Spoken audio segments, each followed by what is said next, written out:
राज्याचे उपमुख्यमंत्री आदरणीय अजितदादांचं आज दुःखद निधन झालं. आमचा सगळा आधार गेलेला आहे. आमचं कुटुंबाचा प्रमुख गेला. राष्ट्रवादी परिवाराचा प्रमुख गेला.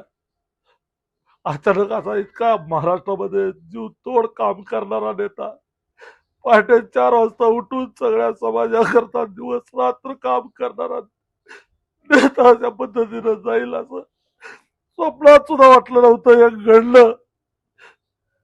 आज आज सगळ्या नुसता तो अजितदादाचा परिवार नव्हता, महाराष्ट्र त्यांच्याकडे बघत होता. उद्या तर मुख्यमंत्री महाराष्ट्राचा म्हणून स्वप्न बघत होतो.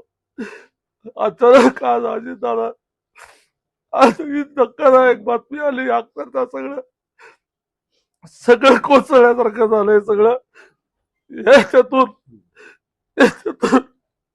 त्यांचा परिवार, राष्ट्रवादीचा उभ्या महाराष्ट्रातला परिवार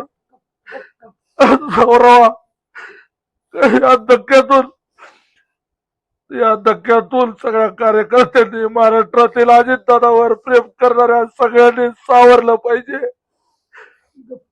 या माणसाला उभ्या महाराष्ट्रातील विकासाचा गाडा थांबतो का काय? अजितदादा, तुम्ही असं अचानक कसं काय केलं? एवढं पहाटे उठून तुम्ही सकाळी एवढं कशासाठी? याची एक्झिट होईल, महाराष्ट्राचं नाही देशाचं नुकसान झालं. इतकं चांगलं काम करणारा मेहनती माणूस या महाराष्ट्राला पुन्हा मिळलेला नाही.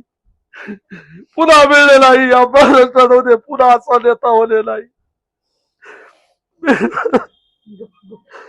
माझा परिवार आणि माझ्या सगळ्या जिल्ह्याच्या वतीनं तुम्हाला श्रद्धांजली अर्पण करतो दादा.